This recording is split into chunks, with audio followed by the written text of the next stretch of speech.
Renungan Pagi, Yesus Nama di Atas Segala Nama oleh Ellen G. White, 31 Oktober 2024. Mari kita berdoa. Bapa kami yang di sorga, Allah pencipta langit dan bumi, laut dan segala isinya, Allah yang maha besar, maha kuasa, sumber segalanya, yang kami sembah selalu melalui anak-Mu yang tunggal, Yesus Kristus. Terpujilah Yesus, anak Allah yang maha tinggi, yang adalah pembela kebenaran. Pada pagi hari ini kami bersyukur boleh bangun dan berbakti, dan sebagaimana membaca dan mendengarkan nasihat firman-Mu, kiranya pengalaman Paulus menjadi bagian kami. Dengan menerima Kristus dalam hidup ini, kami pun dapat menjadi pembela-pembela kebenaran. Beserta kami sepanjang perbaktian ini, kehendak-Mu yang jadi.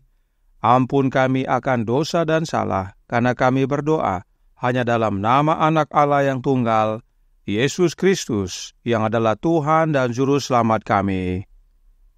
Amin. Renungan hari ini akan dibacakan oleh Saudara Wilson Mamentu. Kepada Saudara Wilson, kami persilahkan. Selamat pagi, saudaraku yang kekasih dalam Tuhan kita Yesus Kristus. Renungan pagi, Yesus Nama di Atas Segala Nama oleh Ellen G. White pada hari ini, Kamis 31 Oktober 2024, dengan judul Pembela Kebenaran. Ayat tema terdapat dalam Yohanes 1 ayat 17 yang berkata, "Sebab hukum Taurat diberikan oleh Musa, tetapi kasih karunia dan kebenaran datang oleh Yesus Kristus." Di sini Kristus memberikan kepada semua umat-Nya sebuah contoh tentang cara kerjanya untuk keselamatan pria dan wanita. Anak Allah mengidentifikasikan dirinya dengan jabatan dan wewenang jemaat-Nya yang terorganisasi. Berkat-Nya akan datang melalui lembaga-lembaga yang telah Ia tetapkan. Dengan demikian menghubungkan manusia dengan saluran yang melaluinya berkat-Nya datang. Kesungguhan Paulus dalam pekerjaannya menganiaya orang-orang kudus tidak membuatnya tidak bersalah ketika pengetahuan tentang pekerjaannya yang kejam itu ditekankan kepadanya oleh Ruh Allah. Ia harus belajar dari para murid.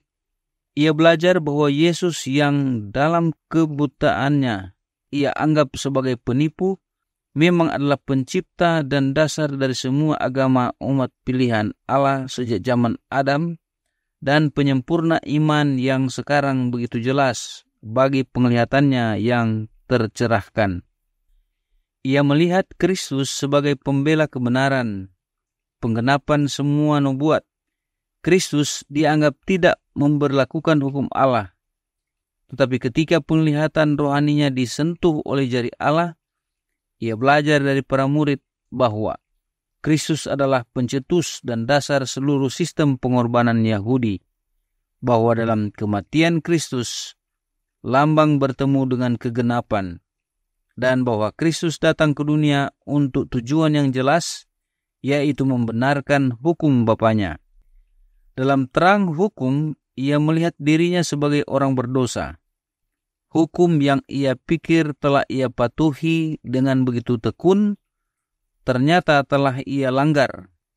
Dalam terang hukum, ia mendapati dirinya sebagai orang berdosa, dan ia mati terhadap dosa, serta menjadi taat kepada tuntutan hukum Allah.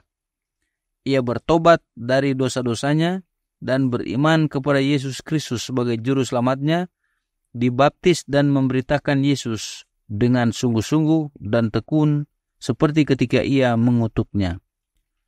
Dalam pertobatan Paulus diberikan kepada kita asas-asas penting yang harus selalu kita ingat. Sang penebus dunia tidak menyetujui pengalaman dan pelaksanaan dalam hal-hal keagamaan terlepas dari jemaat-Nya yang terorganisasi dan diakui, di mana ia memiliki gereja. Diambil dari buku Letters 54 tahun 1874. Terima kasih. Terima kasih atas penata layanan Saudara Wilson. Tuhan Yesus memberkati. Selamat pagi, saudaraku dalam Tuhan. Tentang kebenaran, Roh Nubuat berkata dalam Christ Object Lessons halaman 110 paragraf 1. Kristus adalah kebenaran. Kata-katanya adalah kebenaran dan memiliki makna yang lebih dalam daripada yang terlihat di permukaan. Jelas bahwa Yesuslah sang kebenaran, sebab memang Yesus sendiri berkata, "Akulah jalan dan kebenaran dan hidup." Yohanes 14 ayat 6. Dan tidak hanya itu, Yohanes yang kekasih menuliskan dalam Yohanes 1 ayat 14 yang berbunyi, "Firman itu telah menjadi manusia dan diam di antara kita, dan kita telah melihat kemuliaannya, yaitu kemuliaan yang diberikan kepadanya sebagai anak tunggal Bapa, penuh kasih karunia dan kebenaran." Yesus penuh kebenaran sebab kebenaran Allah mengalir kepada kita melalui anaknya. Selected Messages buku pertama halaman 395 paragraf 2 berkata, "Karena pengorbanan yang dilakukan Kristus bagi manusia yang telah jatuh, Allah dapat dengan adil mengampuni pelanggar yang menerima jasa Kristus. Kristus adalah saluran yang melaluinya belas kasihan, kasih dan kebenaran dapat mengalir dari hati Allah ke hati orang berdosa.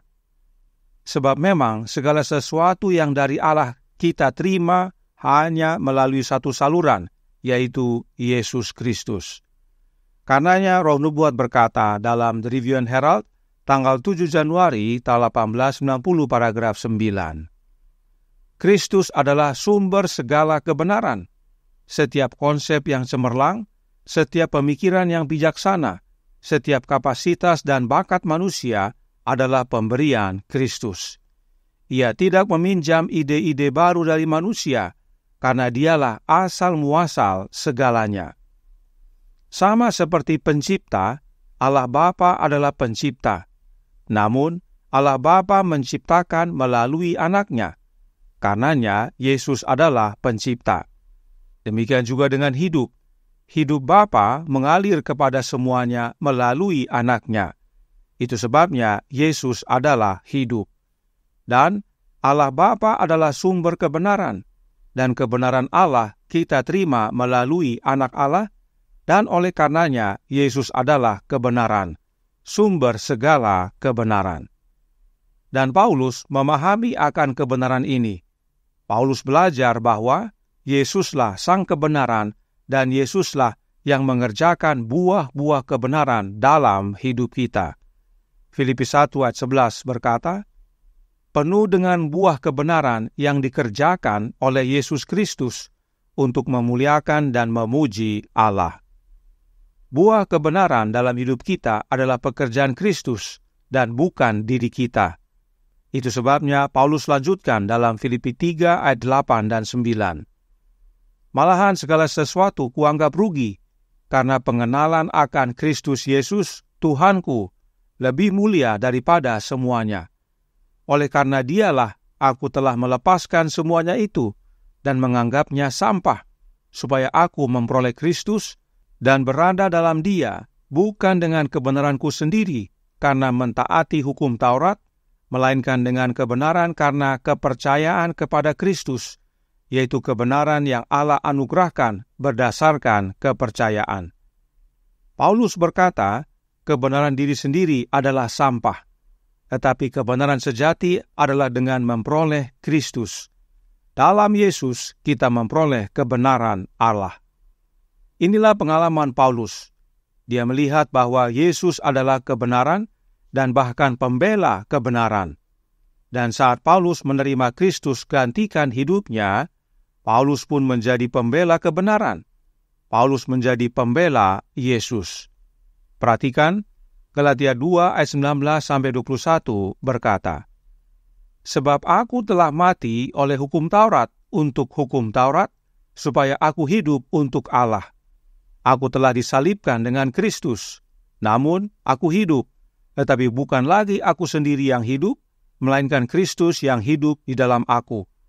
Dan hidupku yang kuhidupi sekarang di dalam daging adalah hidup oleh iman dalam anak Allah, yang telah mengasihi aku dan menyerahkan dirinya untuk aku. Aku tidak menolak kasih karunia Allah, sebab sekiranya ada kebenaran oleh hukum Taurat, maka sia-sialah kematian Kristus. Sebelumnya, Paulus berusaha mendapatkan kebenaran dengan melakukan hukum Taurat. Hasilnya sia-sia. Namun saat Paulus bertemu Yesus, dia melihat kebenaran. Karenanya hidup Paulus berubah. Bukan dia lagi yang hidup, tetapi Yesus yang adalah kebenaran hidup di dalam Paulus. Hidup yang Paulus hidupi adalah hidup oleh iman di dalam Anak Allah yang adalah kebenaran. Dan sejak itu, Paulus menjadi pembela Yesus, pembela kebenaran kemanapun dia pergi. Bagaimana dengan kita? Nasihat Paulus berikut ini kiranya menjadi bagian kita. Roma 8 ayat 9 dan 10 berkata, "Tetapi kamu tidak hidup dalam daging, melainkan dalam roh, jika memang roh Allah diam di dalam kamu.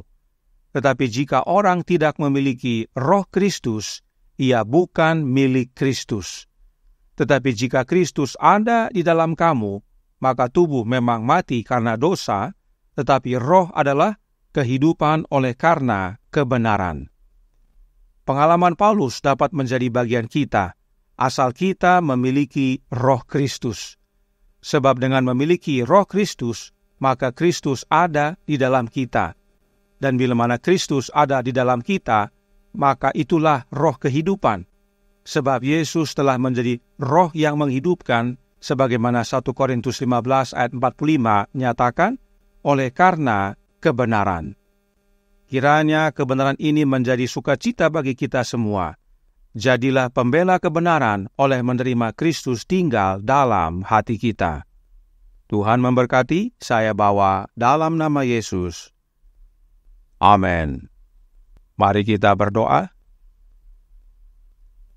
Bapa kami yang di sorga, Allah pencipta langit dan bumi, laut dan segala isinya, Allah yang maha besar, maha kuasa, sumber segalanya, yang kami sembah selalu melalui anak-Mu yang tunggal, Yesus Kristus.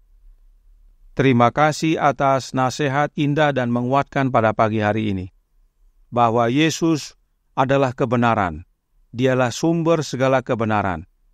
Dan bila mana Yesus menggantikan hidup kami pun dapat hidup sebagaimana Paulus hidup, sebagai seorang pembela kebenaran, pembela Yesus kemanapun dia pergi, mengabarkan Yesus Kristus yang adalah Tuhan dan Juru Selamat.